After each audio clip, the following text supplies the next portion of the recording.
Hi, everyone. Welcome back. Thanks for joining us today. We've got a brand new story to share with you. So let's the story. Why don't you just disappear? My stepdaughter snapped during a fight. Her mother joined in. We'd be better off without you. I didn't say a word, just packed my bags. This morning, my phone blew up with 13 missed calls. Something felt off the moment I walked into our living room this Sunday morning.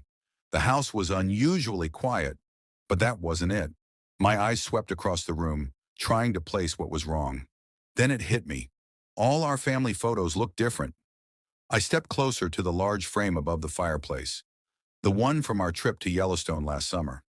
The photo was there, but I wasn't. Every picture of me had been carefully removed, leaving awkward gaps in family moments spanning the last 3 years. I stood there, coffee cup growing cold in my hand, when I heard Stella's door upstairs close softly. My stepdaughter's footsteps paused at the top of the stairs. She'd obviously noticed I was up. After a moment's hesitation, she continued down, phone in hand, deliberately not making eye contact as she headed for the kitchen. "Morning," I said, keeping my voice neutral. The silence that followed was heavy with intent. 3 years. That's how long I'd been in Stella's life. 3 years of carefully building trust, of movie nights and math homework help, of trying to be there without pushing too hard. Now at 16, she'd started pulling away. I'd been expecting typical teenage rebellion, but this felt different. It started last week when I offered to help with her chemistry project.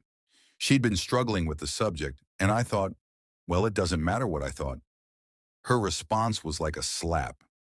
"Stop pretending you care about my grades. You're not my real dad."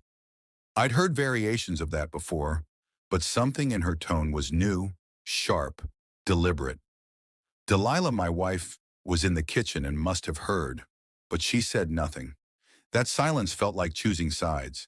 The tension built over the week.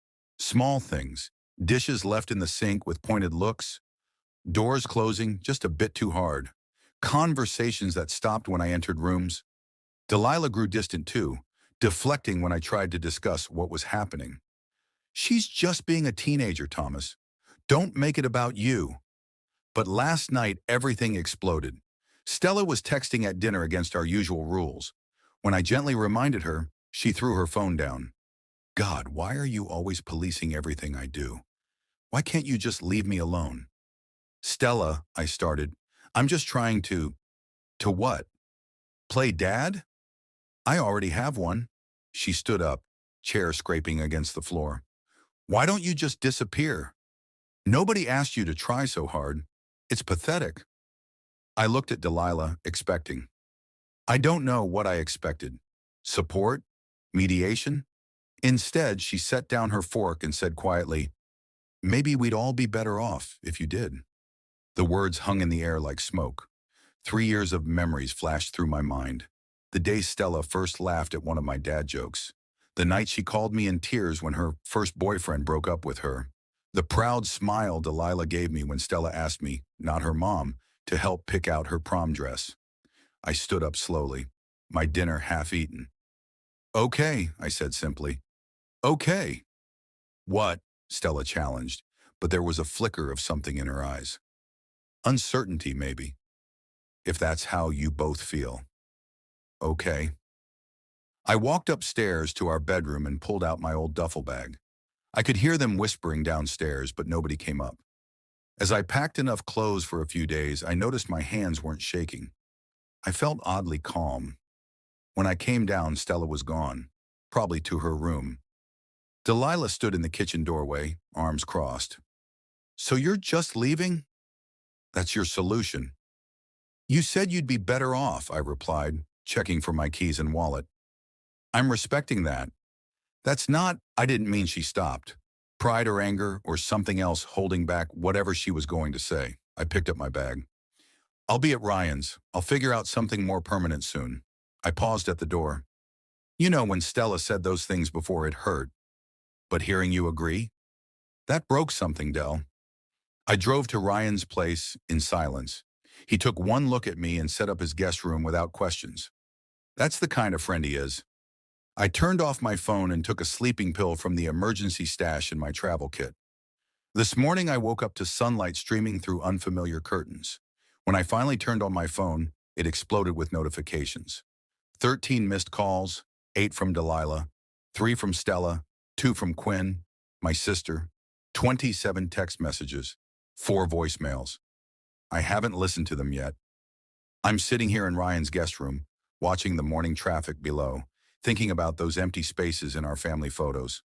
Maybe they were always there, and I just didn't want to see them. My phone buzzes again. It's Stella. After everything that happened, I find myself staring at her name on the screen, wondering what could be so urgent now. But I'm not ready. Not yet. Sometimes the hardest thing isn't walking away. It's knowing whether you should walk back. Update 1. First, thank you all for the supportive comments on my last post. I didn't expect such an overwhelming response. To address the most common questions, yes. I've read the messages. Number, I haven't replied to any of them yet. And yes, I'm still at Ryan's. This morning started like the others. Me pretending to focus on work while actually staring at my phone, wondering if I should break the silence. Then Ryan dropped a bomb over breakfast. Miles is back in town, he said, sliding his phone across the table. There on Facebook was a photo of Stella's biological father, tagged at a local restaurant 2 weeks ago. The same Miles who hasn't paid child support in 3 years. The same Miles who missed Stella's last 4 birthdays. Suddenly, the timing of everything made sense. I scrolled through my texts again. Delilah's messages had evolved from angry, real mature Thomas, running away instead of talking, to concerned, please just let us know you're okay, to something more complex. Her latest read, there's something you need to know. It's about Stella. Please call. Quinn showed up around lunch, armed with coffee and that no-nonsense look she gets when she's about to meddle in my life. You look like hell, she announced, dropping into Ryan's couch. Thanks. Always good to see you too, sis. She didn't smile. I ran into Stella at the mall yesterday. That got my attention. How is she? Meeting Miles for coffee. She didn't see me. Quinn watched my reaction carefully. She looked hopeful. You know that look she gets, like when she's trying not to get too excited about something? I knew exactly what she meant. It's the same look Stella had when she got accepted to that summer program last year. Like she was afraid to believe something good was really happening. Did you know he's been messaging her for months? Quinn continued, promising to make things right this time? My stomach twisted. I checked Stella's Instagram, something I rarely do. Her latest post was a photo of her and Miles, captioned Real Family Time. The comments were filled with heart emojis from her friends, none of whom knew the history there. Ryan, who'd been quietly listening, spoke up. Remember what happened last time he showed up when Stella was 13? I remembered. Miles had swept in with grand promises, lasted 2 weeks, then disappeared again. Stella didn't get out of bed for days after. Delilah and I spent months rebuilding her trust, convincing her she was enough, that she deserved better. As if on cue, my phone lit up with a text from Delilah. He's asking her to move in with him. She's actually considering it. Please, Thomas. I know you're angry with me, but she needs you. I started typing several responses, deleted them all. What could I say? Sorry you told me to disappear, but now you need me to reappear? The whole situation felt like a cruel joke. Then came another notification. Stella's new Instagram story. A picture of college brochures spread across her bed with the caption, "Big changes coming. Sometimes you have to choose your real path." Those were Miles's exact words from 3 years ago, right before he moved across the country for his real path and stopped answering Stella's calls. Quinn must have seen something in my face. What are you thinking? I'm thinking about the day I married Delilah, I said slowly. Remember what Stella said in her speech? How sometimes family finds you when you're not looking for it. And now she's posting about her real family and her real path while Miles plays Father of the Year. He's got her convinced. I stopped as my phone started ringing, unknown number. Thomas, this is Miss Anderson from Riverside High. I'm Stella's guidance counselor. I know this is unusual, but I need to speak with you about some concerning changes in Stella's academic plans and recent behavior. Would you be able to come in tomorrow morning? I agreed to the meeting, my mind racing. Stella had been maintaining straight A's since freshman year, determined to get into a good college. What could have changed? After I hung up, Quinn and Ryan were both watching me expectantly. So? Quinn prompted. So I think it's time to stop being silent. I picked up my phone and finally opened the voicemail from Stella. Her voice was small, unlike her usual confidence. I know you probably hate me now, and I get it. I just, I need to tell you something about why I said those things about Miles. Just please call me back. There was something in her voice that reminded me of the 13-year-old girl who used to check the mailbox every day, hoping for a letter that never came. I'm meeting with the guidance counselor tomorrow at 9. After that, I think it's time for some honest conversations. Because the thing about disappearing is, sometimes it lets you see things more clearly from a distance. The school's number is still on my screen. Next to it is a text notification from Miles to our family group chat, which I'm still part of. Great news. Big announcement at dinner tomorrow night. I have a feeling I know exactly what that announcement will be, and I'm not going to let history repeat itself. Update 2. I've spent the last hour trying to figure out how to write this update. The meeting with Miss Anderson revealed things I never expected in the events that followed. Well, let me start from the beginning. I arrived at Riverside High early watching students rush to first period. A few of Stella's classmates recognized me, their quick glances and whispers telling me rumors were already circulating about my absence. Miss Anderson didn't waste time once I sat down. Stella submitted paperwork to withdraw from her advanced placement classes yesterday, she said, sliding a form across her desk. She's also dropping French club and student council. When I asked why, she said she's transferring schools next semester. My chest tightened. These were the programs Stella had fought to get into, the extracurriculars she'd been banking on for college application. There's more, Miss Anderson continued.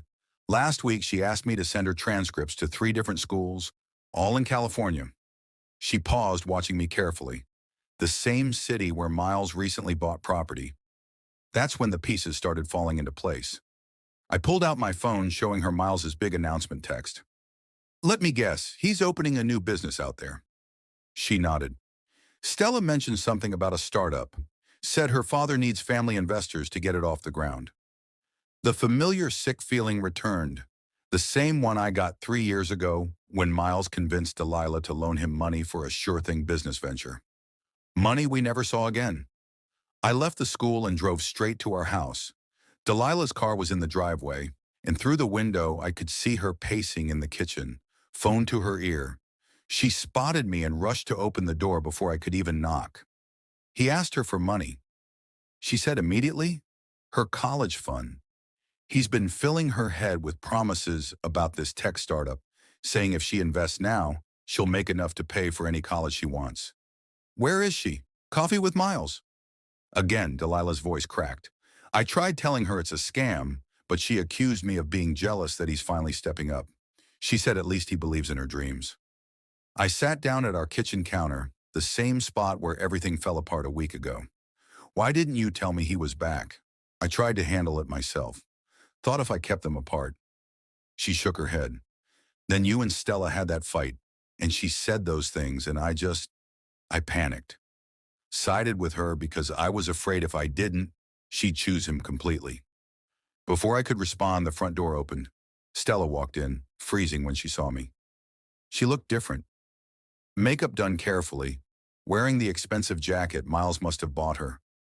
But her eyes were red. What are you doing here? She asked. But the usual edge was missing from her voice. Dropping your AP classes. Really? I kept my tone gentle. What happened to Stanford?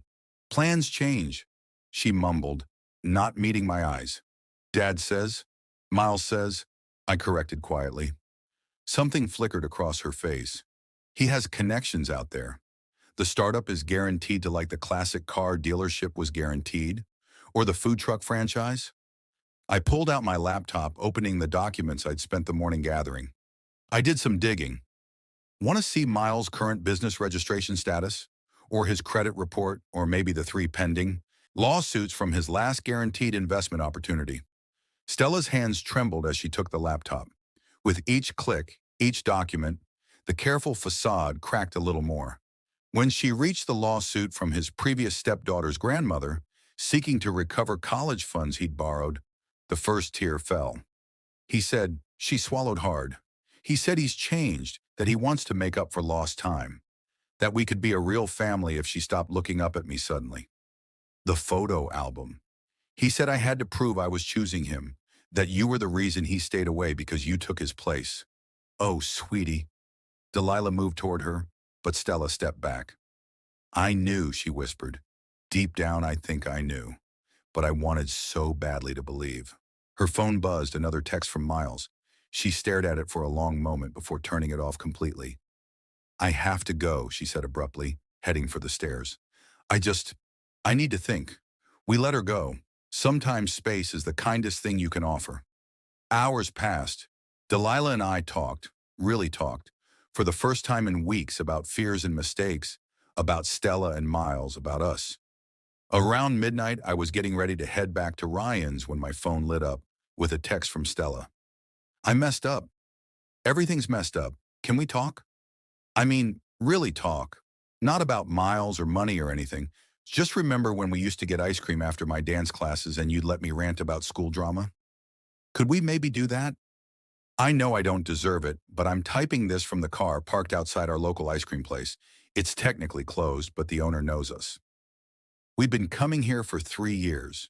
He's staying open late just for us. Stella just pulled up in her mom's car. She's sitting there, probably working up the courage to come in, just like I am. Sometimes the hardest conversations start with the smallest steps, or in this case, with mint chocolate chip ice cream at midnight. Finally, update. That night at the ice cream shop changed everything. Stella talked for hours about Miles's manipulation, her fears, her guilt. But it was what she mentioned in passing that caught my attention. Miles had been asking her to convince her friend's parents to invest in his startup too. Something clicked. I remembered the lawsuits I'd found, the pattern of targeting families through their children. The rage I'd been suppressing finally had a purpose. You know, I said carefully, what he's doing isn't just morally wrong. It's illegal. Stella looked up from her melting ice cream. What do you mean? I explained about securities fraud, about running unauthorized investment schemes. Her eyes widened as she pulled out her phone, showing me the group chats where Miles had been directly soliciting investments from minors. That night after dropping Stella home, I made some calls. Quinn has a friend at the SEC. Ryan knows someone in the DA's office. By morning, I had a plan. Miles didn't see it coming. He was too focused on his big announcement dinner, where he planned to convince Stella to sign over her college fund. He'd even invited some of her friends' parents, more potential targets. The dinner was at an expensive restaurant. Miles was in his element, talking about Silicon Valley connections and guaranteed returns. I waited until the appetizers arrived before standing up. Before we continue, I said, there are some people who'd like to join us. On cue, 2 federal agents and a state investigator walked in. Miles's face went from confident to confused to terrified in seconds. Turns out, Miles wasn't just running one scam. The investigators found 7 different fraudulent schemes across 3 states. Every time he'd reconnect with Stella over the years, he'd been setting up new victims. The classic car dealership that cost Delilah her savings? Part of a larger fraud scheme. The food truck franchise? Same pattern. But here's the beautiful part. He'd gotten sloppy this time, documented everything in text and emails to Stella, thinking she'd never turn on him. When she forwarded those messages to the investigators, his fate was sealed. The parents at the dinner? They were wearing wires. Every promise, every lie, every illegal investment pitch was recorded. Miles tried to run, actually knocked over a waiter and sprinted for the door. He made it 3 steps before security stopped him. As they led him away, he looked at Stella with that manipulative puppy dog expression she'd fallen for so many times. Sweetie, this is all a misunderstanding. Tell them I'm your father. Stella stood up, shoulders straight. My father's right here, she said, taking my hand, and he just watched you get exactly what you deserve. The aftermath was intense. News coverage, victim statements, more families coming forward. The investigators found over $2,300,000 in stolen funds. Miles is looking at 15 or 20 years. His startup was non-existent, just a website and some stolen photos of a real tech company's office. But the real victory wasn't watching Miles get arrested. It was the small moments that followed. Stella put all her photos with Miles in a box and donated it to the prosecution. Evidence, she called it, with a hint of her old smile. She reapplied for her AP classes. The school was understanding, given the circumstances. Her friends' parents, instead of being angry, formed a support group for families affected by similar scams. Something good from something awful. Last night, Stella asked me to help her with her college essays. I have a pretty unique story now, she said. How many people can write about taking down their biological father's fraud empire? Delilah and I are in counseling. There's trust to rebuild, wounds to heal, but watching her stick those photos of me back in the family albums, carefully straightening each one, that said more than words could. This morning, Stella came down for breakfast early. She had an envelope with her. I found this in my room, she said, sliding it across the table. Miles asked me to mail it last week. It's investment paperwork for his startup. I thought maybe you'd want to add it to the evidence file. I looked at the envelope, then at her. Want to deliver it to the investigators together? She grinned, that real unguarded smile I'd missed. Can we get ice cream after? Some people might say the revenge was too harsh. That family is family no matter what. But real family doesn't try to steal your future. Real family protects you, even if that means protecting you from other family. Miles' sentencing is next month. Stella's planning to read a victim impact statement. She's been working on it for weeks, revising each word carefully. Yesterday, she asked me to look it over. It needs a good ending, she said. Something that shows I'm not just his victim anymore. I think she's already found that ending. It's in the way she holds her head up now, in how she's helping other kids spot similar scams. In the college brochures back on her desk. Her real path, not the one Miles tried to sell her. Sometimes moving forward means making sure the past can't hurt anyone else. And sometimes the best revenge isn't just watching someone face consequences, it's thriving despite them. We're having a family dinner tonight, just the three of us. Stella's making her famous pasta sauce, the one she learned from watching cooking videos with me during lockdown. Normal, boring, wonderful family stuff. The kind of stuff Miles will have plenty of time to think about from his cell.